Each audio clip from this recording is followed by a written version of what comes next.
Assalamualaikum warahmatullahi wabarakatuh. Perkenalkan, nama saya Lady Marlutila Nasmai dari kelas 2A jurusan S1 PGSD, akan menjelaskan tentang mengidentifikasi keberagaman sosial, ekonomi, budaya, etnis, dan agama di provinsi setempat sebagai identitas bangsa serta hubungannya dengan karakteristik ruang lingkup.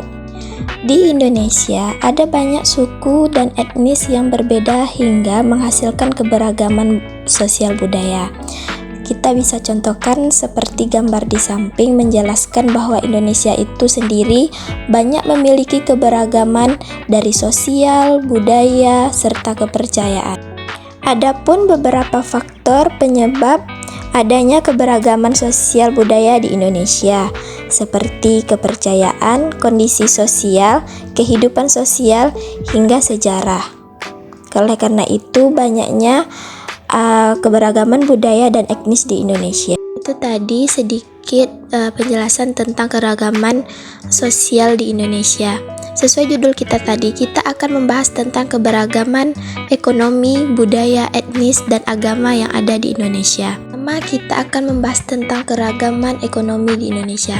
Keragaman ekonomi merupakan kondisi masyarakat yang memiliki perbedaan tingkat atau taraf ekonomi. Jadi, keberagaman ini bisa dilihat dari berbagai jenis pekerjaan yang ada di suatu wilayah. Ada juga yang mengartikan keberagaman ekonomi sebagai sebuah kegiatan yang dilakukan oleh manusia untuk memenuhi kehidupannya.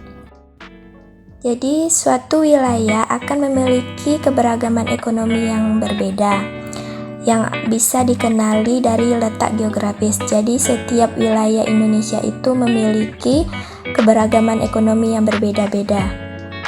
Menurut Kementerian Pendidikan dan Kebudayaan, keberagaman ekonomi di Indonesia dibagi menjadi 8 kelompok.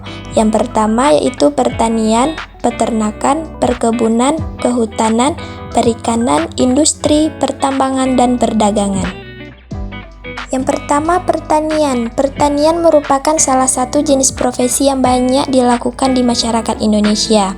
Ada banyak jenis tanaman yang dijadikan hasil produksi seperti tembakau, padi, cengkeh, jagung, umbi, dan sebagainya. Jadi banyak sekali masyarakat Indonesia yang berprofesi sebagai petani.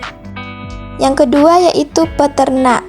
Masyarakat Indonesia juga banyak yang berprofesi sebagai peternak dengan jenis peternak beragam dari unggas, sapi, kerbau, dan lain sebagainya. Peternak ini bisa dibagi menjadi 3 jenis, yaitu peternak hewan besar, hewan kecil, dan unggas. Selanjutnya yaitu perkebunan. Keberagaman ekonomi lainnya yaitu perkebunan yang dibagi menjadi 2, yaitu perkebunan rakyat dan perkebunan besar yang dikelola oleh pemerintah. Keberagaman ekonomi selanjutnya yaitu kehutanan. Indonesia juga memiliki wilayah hutan yang cukup luas dan bisa dimanfaatkan sebagai keperluan ekonomi. Wilayah hutan Indonesia yang memiliki pohon dengan kualitas kayu yang baik dan bisa dimanfaatkan untuk industri perabot, seperti contoh di atas ini. Selanjutnya ada perikanan. Sebagai negara perairan yang luas, Indonesia juga memiliki keberagaman ekonomi dalam bidang perairan. Banyak masyarakat Indonesia yang berprofesi sebagai nelayan hingga membudidayakan ikan. Selanjutnya yaitu di bidang industri.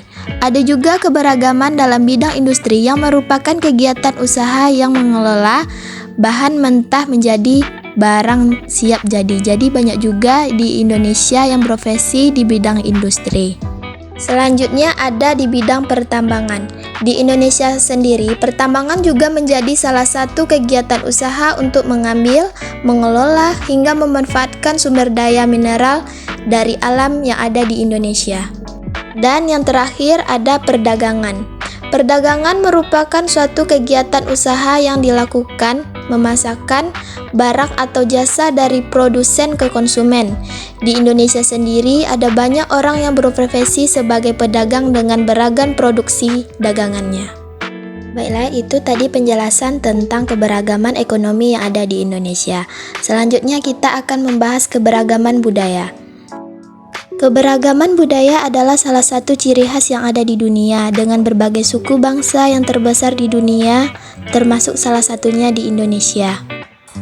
Sebagai warga negara Indonesia, kita tidak bisa mengabaikan fakta bahwa negara Indonesia memiliki keberagaman yang sangat besar dari ras, suku, bangsa, hingga bahasa. Keragaman ini telah melahirkan budaya Indonesia yang sangat kaya dan unik, seperti rumah adat, upacara adat, pakaian adat tradisional, tarian adat tradisional, alat musik atau lagu tradisional, serta senjata tradisional dan makanan khas dari berbagai daerah di Indonesia. Keragaman budaya Indonesia berasal dari kebudayaan lokal yang turun-temurun dan berkembang di masyarakat. Pengaruh dari berbagai kebudayaan tampak jelas dan berdampak pada masyarakat sehingga menciptakan kebudayaan itu sendiri. Berikut ini ada beberapa contoh keberagaman budaya yang ada di Indonesia. Rumah adat merupakan salah satu contoh dari keberagaman budaya yang ada di Indonesia. Berikut ini ada beberapa contoh rumah adat yang ada di Indonesia. Di antaranya, rumah Krong Pade dari Aceh, rumah Balon dari Sumatera Utara, rumah Gadang dari Sumatera Barat, rumah Selaso Jatu Kembar dari Riau, rumah Panggung dari Jambi, rumah Limas dari Sumatera Selatan, rumah Bangun Lima dari Bengkulu. Selanjutnya ada senjata tradisional, juga merupakan keberagaman budaya dari Indonesia. Berikut ada beberapa contohnya, ada rencong dari Aceh, kari dari Sumatera Barat, kujang dari Jawa Barat, golok dari DKI Jakarta, keris dari Jawa Tengah, celurit dari Jawa Timur, keris dari Bali, mandau dari Kalimantan Barat, dalut dari Sulawesi Selatan, pasang Sulawaku dari Maluku, sundu dari Nusa Tenggara Timur, dan pisau belati dari Papua. Keberagaman agama merupakan ragam agama yang dianut oleh masyarakat di suatu wilayah atau di suatu negara. Di Indonesia sendiri, masyarakat tidak menganut satu agama saja, melainkan beberapa agama. Namun, mereka tetap hidup rukun dengan perbedaan agama tersebut. Contohnya keragaman agama di Indonesia yaitu A menganut agama Islam, sementara tetangganya keluarga B menganut agama Hindu. Indonesia memiliki beberapa jenis agama, di antaranya pertama ada agama Islam. Agama Islam adalah agama mayoritas masyarakat Indonesia dengan jumlah penganut mencapai 87,2% atau sekitar 207 juta penduduk di Indonesia. Tempat ibadah umat Islam adalah masjid, kitab suci agama Islam adalah Al-Quran. Kedua, ada agama Kristen. Agama Kristen muncul di Indonesia sejak era penjajahan dan merupakan denominasi dari agama Kristen yang terbesar di seluruh dunia. Jumlah penganut agama Kristen di Indonesia sekitar 6,9% dari total populasi. Tempat ibadah umat Kristen yaitu gereja dan kitab sucinya adalah Alkitab. Yang ketiga ada Katolik. Seperti halnya dengan Kristen, Katolik juga merupakan agama yang dibawa oleh para pendatang dari bangsa Eropa, tepatnya Portugis di Maluku. Jumlah penganut agama Katolik di Indonesia sekitar 2,9% dari total populasi. Tempat ibadah umat Katolik yaitu gereja dan kitab sucinya adalah Alkitab. Selanjutnya ada agama Hindu. Agama Hindu merupakan agama dengan sejarah terpanjang di Indonesia karena disebut masuk lebih dahulu sebelum sejak era penjajahan. Penganut agama Hindu bersekitar 1,7% dari total populasi di Indonesia. Bali merupakan provinsi dengan jumlah penganut agama Hindu terbesar di Indonesia. Tempat umat Hindu adalah pura dan kitab sucinya adalah Veda atau Weda. Selanjutnya ada agama Buddha. Seperti halnya Hindu, agama Buddha juga merupakan agama tertua di Indonesia dan berasal dari India. Jumlah penganut bersekitar 0,7% di Indonesia. Tempat ibadah umat Buddha adalah vihara dan kitab sucinya adalah Tripitaka. Dan yang terakhir ada agama Konghucu. Konghucu merupakan agama yang paling akhir diakui di Indonesia meskipun penganutnya sudah ada sejak dahulu. Penyebaran agama ini berasal dari penduduk turunan Tionghoa. Jumlah penganut bersekitar 0,05% dari total populasi di Indonesia.